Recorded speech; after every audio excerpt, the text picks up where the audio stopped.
Bonjour à tous et bienvenue sur ma chaîne YouTube. Donc je m'appelle Geoffrey Ross et c'est ma première vidéo YouTube. Et pour cette vidéo, je voulais vous parler un petit peu de mon expérience d'être venu vivre à Londres. Ça fait maintenant, ça va bientôt faire, dans 2 semaines exactement, ça va faire 1 an que je suis arrivé à Londres. Et avant d'arriver à Londres, je regardais pas mal de vidéos, je pense comme toi du coup qui regarde cette vidéo, pour quelles sont les démarches à faire pour venir vivre à Londres. Et c'est vrai que je trouve que les vidéos m'ont donné quelques conseils mais ne m'ont pas vraiment énormément aidé. Dans le sens où ils expliquaient comment était la vie à Londres, tout ça, mais ils ne sont pas rentrés en détail sur tout ce qu'il y a à faire. Donc je vais essayer de vous développer un petit peu plus tout ça, et si vous avez des questions, n'hésitez pas à les laisser en commentaire et j'y répondrai avec plaisir, parce que je pense que je vais oublier quelques détails. Donc voilà, je vous laisse avec la suite de la vidéo. Donc le premier conseil que je vous donne avant de venir vivre à Londres ou dans n'importe quelle ville étrangère que vous ne connaissez pas, c'est d'abord de venir vivre en vacances quelques jours pour voir si un petit peu l'ambiance ou la ville en elle-même vous plaît. Parce qu'il y a 2 ans, je suis parti au Canada, j'ai fait le Working Holiday Visa. J'ai fait mon déménagement, j'ai pris toutes mes affaires, j'ai fait les papiers pour travailler là-bas et finalement je suis resté qu'1 mois parce que j'y avais jamais mis les pieds et il s'est retrouvé que il s'est avéré que voilà, j'aimais pas vraiment la ville, du moins que c'était pas une ville qui me correspondait. Donc c'est vraiment le premier conseil que je vous donne avant de venir dans n'importe quel endroit que vous ne connaissez pas. Ce n'est pas parce que tu as plein de Français, voire la majorité des Français qui va te dire j'adore Londres, c'est super, les gens sont super gentils, que des choses positives, que toi forcément tu vas trouver ça quand tu vas venir vivre ici. Donc viens d'abord te faire ta propre idée en venant passer quelques jours en vacances, et après tu pourras décider si tu as envie de venir vivre ou pas. Le deuxième conseil que je te donne, c'est si tu es encore en France, ne te prends pas la tête à chercher un appartement de la France. C'est très compliqué parce que la plupart des gens vont te dire non parce que tu es encore en France et tu vas arriver d'ici 2 semaines. Donc eux, ils veulent trouver quelqu'un rapidement pour le louer le plus vite possible. Ou alors, tu as un autre cas, tu as la personne qui va te dire je te garantis la chambre, mais il faut que tu me donnes tant d'argent pour te garantir la chambre. Ça, je te conseille de ne jamais le faire. Tu n'as jamais visité l'appart, tu n'as jamais rencontré la personne. Ne le fais jamais. Parce que peut-être qu'avec un peu de chance, tu vas vraiment avoir l'appartement, mais il va pas du tout correspondre aux photos. Ou alors, dans le pire des cas, la personne ne va plus du tout te donner de nouvelles et l'appartement n'existe pas en fait, et tu auras perdu je ne sais pas combien, peut-être 500 ou 1000 euros parce que tu auras donné ça alors que tu n'avais jamais visité l'appartement. Donc moi ce que j'ai fait, je suis venu avec ma meilleure amie, donc on est venu à 2. Ce qui est vrai, c'est déjà un petit peu plus simple quand tu viens à 2 parce que tu n'es pas tout seul. Ce qu'on a fait, c'est qu'on a réservé une auberge de jeunesse pour 1 semaine. C'était à Bayswater et on a réservé sur Booking, je vous mettrai le lien dans la barre d'infos si vous voulez de l'auberge de jeunesse. C'était dans des dortoirs communs, on était 12 je crois. Donc ça, il faut vraiment te dire... je voulais pas du tout faire ça, j'aime pas trop partager l'endroit où je dors avec surtout 12 personnes. Mais dis-toi qu'en fait c'est pour 1 semaine et ça va te faire des économies parce que tu vas payer moins cher qu'une chambre seule en fait. Nous on a payé 150 par semaine par personne avec le petit déjeuner inclus. Donc c'est assez raisonnable, et en plus de ça 1 semaine pour trouver un appartement à Londres, ça suffit amplement, vraiment. Donc dis-toi, c'est juste pour 1 semaine, tu peux bien dormir dans un dortoir pour une courte période comme ça et ça va te faire des économies. Donc une fois que tu as réservé ton auberge de jeunesse, tu as ton billet d'avion, c'est le jour J, bim, tu arrives à Londres. Moi ce que j'ai fait, c'est que tout d'abord, de l'auberge de jeunesse, pendant la semaine que j'étais là, on a cherché un appartement. On voulait un appartement avec 2 chambres dans le même appartement en fait. Donc c'est déjà par contre un petit peu plus compliqué de trouver. Parce que c'est rare que tu aies 2 chambres disponibles en même temps dans un appartement. Ça arrive, hein, on a trouvé. Mais voilà, il te faut un petit peu plus de temps du coup que si tu cherchais une chambre. Si tu es tout seul, tu vas peut-être trouver en 3-4 jours, tu trouves facilement une chambre. Mais voilà, si tu es deux, ça prend un petit peu plus de temps. Mais comme je vous dis, nous en une semaine, on avait trouvé notre appartement. Donc comment on a fait pour les recherches d'appartements? On est allé sur les sites comme Gumtree ou Spare Room et aussi le Cercle des Français à Londres. Donc Gumtree, c'est un petit peu l'équivalent du Bon Coin français. Nous on n'a pas trouvé grand chose dessus. Spare Room, c'est pas mal, mais on avait du mal à trouver 2 chambres dans le même appartement. Donc si tu es seul, comme je te dis, tu vas peut-être facilement trouver plus rapidement en fait. Mais voilà, pour 2 c'était un petit peu plus long.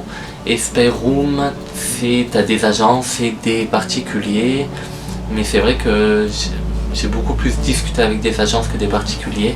L'inconvénient des agences, c'est que tu vas payer des frais d'agence. Donc en fait, comment ça marche Spare Room? Tu as... je vais essayer de vous mettre un petit peu l'écran là pour que vous voyez un petit peu comment ça marche. Tu as les annonces des appartements et tu envoies directement un message en fait à la personne. C'est comme Messenger, WhatsApp, ce que tu veux, un chat quoi. Et voilà, tu demandes si l'appartement est toujours disponible, si tu peux le visiter, si c'est une agence, combien sont les frais d'agence, combien est le dépôt. N'hésite pas à demander toutes les informations quand tu visites un appartement. Nous, c'était un petit peu plus simple en fait parce qu'on a posté un message dans le Cercle des Français à Londres et on a carrément une agence qui s'appelle Love Stay UK ou je me rappelle plus exactement le nom, je vous le mettrai dans la barre d'infos, qui nous a contactés. Et cette agence, c'est une agence avec des personnes italiennes, françaises, espagnoles, il me semble. Donc ils sont habitués en fait à parler avec des Français, des Espagnols, des Italiens. Donc ça c'est cool. Si t'as pas un super bon niveau d'anglais, dans cette agence tu sais que quelqu'un parle français et va t'aider à mieux comprendre tout ce qu'il faut faire, comment ça marche, tout ça. Donc ça c'est vrai que c'est un point positif pour l'agence, pour celle-là du moins. Ce qu'ils font aussi c'est des packages. Tu vas avoir des packages où ils vont te dire ça coûte je sais plus genre 300 livres, où ils te trouvent un appartement, ils t'ouvrent un compte bancaire, ils te donnent un numéro, enfin ils t'aident à obtenir un numéro anglais, ils peuvent t'aider à faire un CV en anglais, t'aider à faire des interviews en anglais et t'aider à trouver un travail. Ce conseil c'est que si tu vas dans cette agence en tout cas, c'est de pas du tout prendre ce package parce que pour moi c'est complètement une arnaque. Je parle de cette agence parce que je connais que cette agence, mais si d'autres agences comme ça proposent des packages comme ça, pour moi c'est une grosse arnaque parce que tu vas payer 300 livres pour complètement en rien, pour faire des trucs que tu aurais pu faire toi et gratuitement en plus. Donc vraiment garde tes sous, garde tes économies, que dépenser des sous dans des trucs comme ça parce que vraiment tu peux le faire toi gratuitement et je vais vous expliquer comment moi j'ai fait en fait pour le faire gratuitement. Donc voilà, une fois que tu as ton appartement, ce que je te conseille, et moi je ne l'ai pas fait, mais vraiment je te conseille de faire ça, c'est de prendre une Oyster Card. Qu'est-ce que c'est? C'est ta carte de transport qui va te permettre de te déplacer dans Londres. Et ça, tu peux l'obtenir dans n'importe quel métro, dans les bornes automatiques. Tu y vas, tu la payes 5 livres, et donc tu as plusieurs façons. Soit tu prends un abonnement par mois, par semaine, ou alors tu la recharges à chaque fois que c'est nécessaire. Ce que je te conseille, c'est que maintenant que tu as ton appartement, tu vas devoir te déplacer assez souvent pour pouvoir faire des interviews, pour des entretiens, pardon. Donc c'est mieux de prendre un abonnement à la semaine, je pense, ou au mois, selon tes économies. Au mois, ça revient un petit peu moins cher, pas énormément, je crois que tu gagnes 5 livres ou quelque chose comme ça, mais c'est un petit peu plus économique de prendre au mois. Mais après voilà, tout dépend de tes économies. Si tu as pas trop de sous de côté, prends d'abord par semaine ou alors au rechargement. Mais par rechargement, tu vas payer un petit peu moins cher qu'un ticket unitaire en fait, et je crois qu'au bout du 6e passage, soit c'est moitié prix ou alors c'est illimité. Il me semble que c'est illimité. Une fois par jour, tu es passé 6 fois dans le métro avec ta carte, ça devient illimité. Mais voilà, c'est quand même plus cher que si tu prends un abonnement par semaine ou par mois. Moi, par mois, je paye 158 de la zone 3 à la zone 1. Donc c'est un petit peu cher, mais voilà, c'est les prix à Londres, ça il faut que tu t'y attendes, le transport et le logement, c'est les deux choses les plus chères à Londres. Donc moi je te conseille vraiment de prendre la carte Oyster Card. Voilà. Ensuite, une fois que tu as ça, tu vas pouvoir chercher un boulot, mais avant, il va te falloir un numéro de téléphone et pour pouvoir travailler, il va te falloir le NIN. Le NIN, c'est un numéro de travail en fait, comme un National Insurance Number.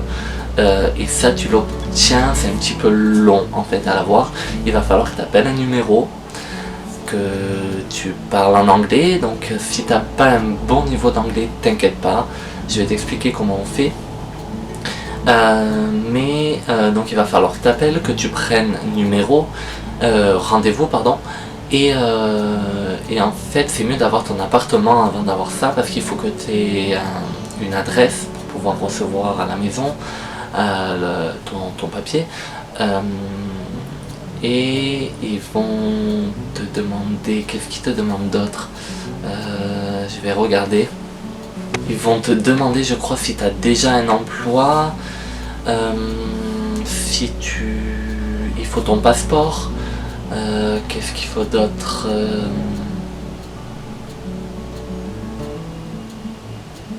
je crois que c'est tout.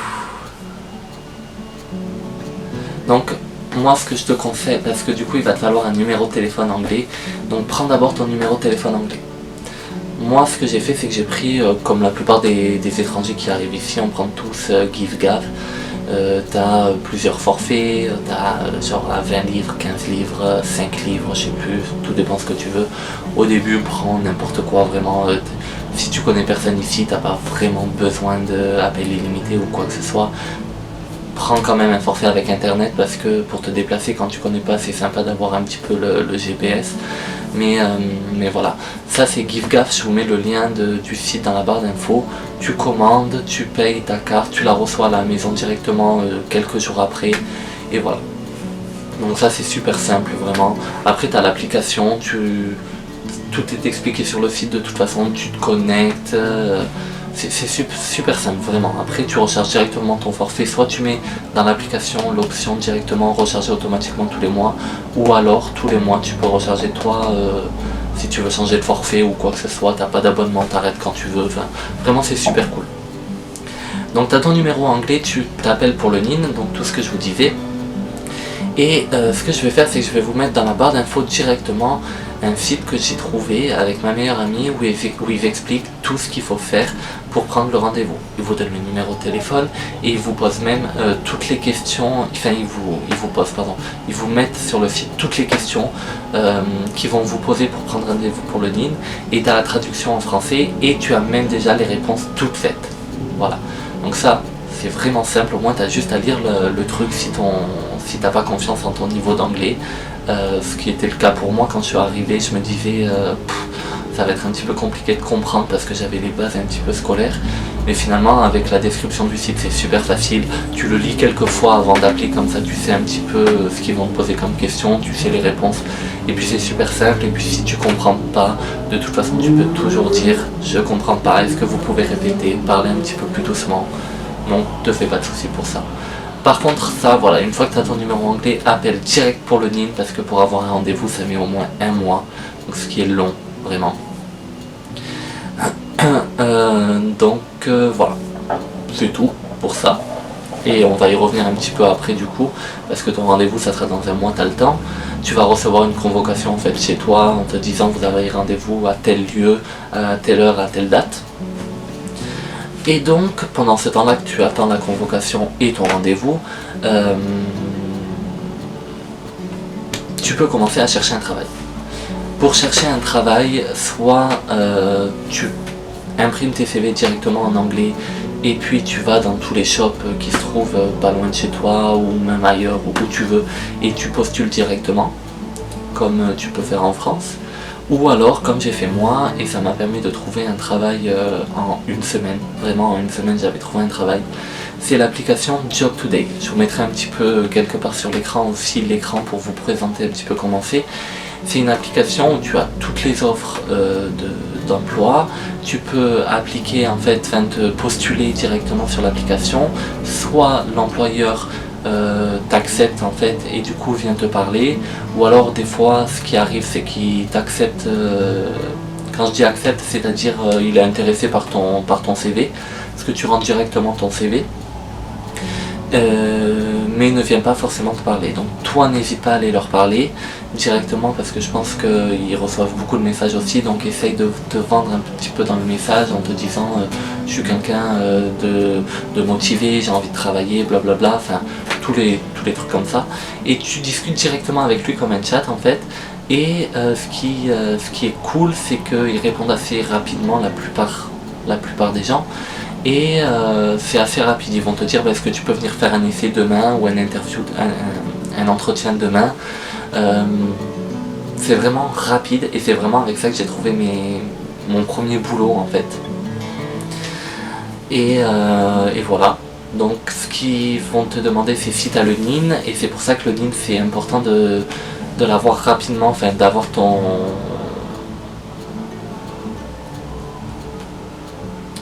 ça s'appelle, ton rendez-vous rapidement, parce que quand tu vas appeler pour prendre rendez-vous, ce qui me semble c'est ils vont te donner un numéro de NIN temporaire en fait, donc ça tu vas pouvoir l'utiliser pour ton employeur et après tu lui donneras ton bon numéro quand tu auras eu l'entretien, tout ça. Non, je vous dis des bêtises, pardon, je vous dis des bêtises, ton numéro temporaire tu l'auras le jour du rendez-vous en fait, voilà. Donc oublie ce que j'ai dit, pardon, j'ai dit une bêtise. Donc bref, on revient au boulot. Moi j'ai utilisé Job Today comme je vous disais et c'est vraiment super facile. Après tu as aussi Indeed comme on a en France, donc ça c'est un petit peu plus varié. Tu peux trouver Topman, Topshop, Urban Outfitter, tous les trucs comme ça, tous les magasins, Zara, trucs. Après qu'est-ce que tu as d'autre, tu as aussi pour du marketing, enfin, c'est comme Indeed en France en fait, que Job Today c'est un petit peu plus centré sur la restauration, hôtellerie quand même. Mais voilà, dis-toi que si t'as pas trop d'expérience et pas trop de diplôme, quand tu vas venir à Londres, dis-toi que c'est l'un des premiers boulots que tu vas faire. Et l'un dans l'autre, c'est pas plus mal parce que ça va te permettre de parler, de pratiquer ton anglais si tu parles pas très bien anglais. Et puis, mine de rien, dans les restos, on a quand même un assez bon salaire parce que la plupart des restos, tu vas avoir des service charges. Les service charges, qu'est-ce que c'est ? C'est un petit peu comme le principe au Canada, en fait tu vas payer sur ton menu, ça va être marqué 5 livres pour une soupe, je te donne un exemple tout con, mais en fait quand tu vas avoir ton addition, tu vas avoir 25% de charges en plus, et ces charges servent à payer en fait quand il y a des assiettes cassées, je sais pas vraiment à quoi ça sert, mais la plupart des restos le donne en plus sur le salaire en fait des employés. Donc tu as ton minimum de salaire plus les services charges. Donc ça c'est vraiment bien pour ça de travailler dans la restauration, et en plus tu peux avoir les pourboires. Donc c'est vraiment pas négligeable, sachant le coût de vie à Londres, ça peut être cool. Voilà, ensuite le minimum de taux horaire à Londres est de 8,21 par heure. Donc, et aussi les horaires de travail, tu ne fais pas du tout 35 heures ici à Londres, tu fais entre 40 et 45 heures par semaine à Londres. Donc si tu fais le calcul 8,21 fois 40-45 heures par semaine, ça va te donner ton salaire mais qui n'est pas net. Il va falloir que tu payes des taxes pour payer ton NIN, donc le numéro auquel on a pris rendez-vous, et des taxes aussi, des taxes comme des impôts, en fait des revenus sur impôts. Donc voilà, te dis pas je vais gagner tant parce qu'ils vont te prélever les taxes directement sur ton salaire. Donc voilà, ça c'est pour trouver ton travail, c'est assez simple et vraiment moi je te conseille Job Today, au moins pour le début quand tu arrives, c'est simple. Et après, tu as aussi le cercle des Français à Londres, c'est comme ça que j'ai trouvé mon deuxième boulot. J'ai posté un message, j'étais en urgence pour trouver un travail, j'ai posté un message et voilà, il y a quelqu'un qui m'a contacté en me disant écoute, moi je m'en vais de mon boulot, on recherche quelqu'un pour remplacer, donc est-ce que tu peux venir faire un essai lundi, voilà, blablabla. Voilà, donc c'est comme ça que j'ai trouvé mon deuxième boulot. Mais vraiment, avec Job Today ou même le cercle des Français, voilà, vous pouvez vraiment trouver facilement, donc vous faites pas de soucis. Je suis désolé, la luminosité elle a changé un petit peu parce qu'en fait j'étais en train de faire le montage de la vidéo et je me suis rendu compte que j'ai complètement zappé de parler du compte en banque. Du coup, moi ce que j'ai fait pour le compte en banque, c'est que j'ai ouvert, c'est une banque en ligne qui s'appelle Revolut. Revolut, peut-être que vous connaissez parce qu'à la base Revolut, c'est une banque qui sert un petit peu pour les gens qui voyagent, c'est-à-dire que tu peux directement convertir tes sous. Donc ce qu'il faut que tu fasses en fait, c'est tu commandes sur le site Revolut que je vous mettrai dans la barre d'infos, tu vas directement rentrer toutes tes informations, tes coordonnées et ton numéro de compte bancaire français. Parce qu'il va falloir que tu mettes pour activer ta carte 15 livres dessus et il faut que tu fasses le virement de ton compte français sur ton compte Revolut. Parce que du coup il n'y a pas de banque réelle donc tu ne peux pas aller déposer des sous. Qu'est-ce que je voulais dire, voilà, donc tu rentres ton compte français dedans, tu fais ton virement et tu peux directement convertir par exemple tes euros que tu vas mettre sur ton compte français, tu peux les convertir en dollars ou en livres ou en je sais pas, en la monnaie pour en Thaïlande, en roupies, en ce que tu veux, et t'as pas du tout de t'as le taux de change bien sûr, mais t'as pas de taxes supplémentaires en fait comme on peut te prendre par exemple à l'aéroport ou des choses comme ça. Donc ça c'est super cool. Et la carte tu la payes, il me semble 10 ou 15 livres, quelque chose comme ça, tu la reçois une semaine maximum directement après chez toi et voilà, après tu as l'application, tu vois tout ce que tu as dépensé, c'est cool aussi parce que tu peux créer des genres de petits coffre en fait où tu dis voilà je veux mettre j'ai un objectif, je veux mettre 1000 livres de côté et tu peux mettre donc tes sous de côté et tu peux activer un truc, c'est quand tu vas dépenser des sous pour aller faire tes courses ou je ne sais quoi, dès que tu vas utiliser ta carte bancaire en fait ça va par exemple te prendre si tu payes par exemple 10 livres, tu vas dépenser 10 livres 50 en fait et ces 50 centimes vont se mettre dans ton coffre et ça va pouvoir te faire des économies. Voilà, donc cette carte elle est super cool et voilà, c'est tout ce que je voulais vous dire sur Revolut, c'est super simple et c'est rapide. Moi j'en suis content, après vous en avez d'autres comme Monzo ou quelque chose comme ça, je me souviens plus le nom. Mais moi avec Revolut, voilà, ça me convient super et puis moi je l'ai jamais fait mais vous après une fois que vous serez installé, que vous aurez votre appartement, votre boulot et tout, tu peux aller dans les banques et carrément t'ouvrir un vrai compte si tu veux. Ça après c'est à toi de voir quoi. Voilà, donc voilà, t'as trouvé ton boulot, ton appartement, t'as tout ce qu'il faut pour profiter de ta vie à Londres. J'espère que vraiment ces conseils ça vous aura aidé et voilà. Cette vidéo je l'ai faite vraiment pour vous parler un petit peu des démarches à faire pour venir vivre à Londres et je pense que je ferai une partie 2 un petit peu pour vous expliquer la vie elle-même à Londres. Sinon cette vidéo va durer beaucoup trop longtemps et c'est un petit peu chiant quand t'as 1 heure de vidéo à regarder. Donc voilà, n'hésitez pas à me laisser des commentaires avec vos questions, si je peux y répondre c'est avec grand plaisir et j'espère que cette vidéo vous aura aidé. Bonne journée, bye bye.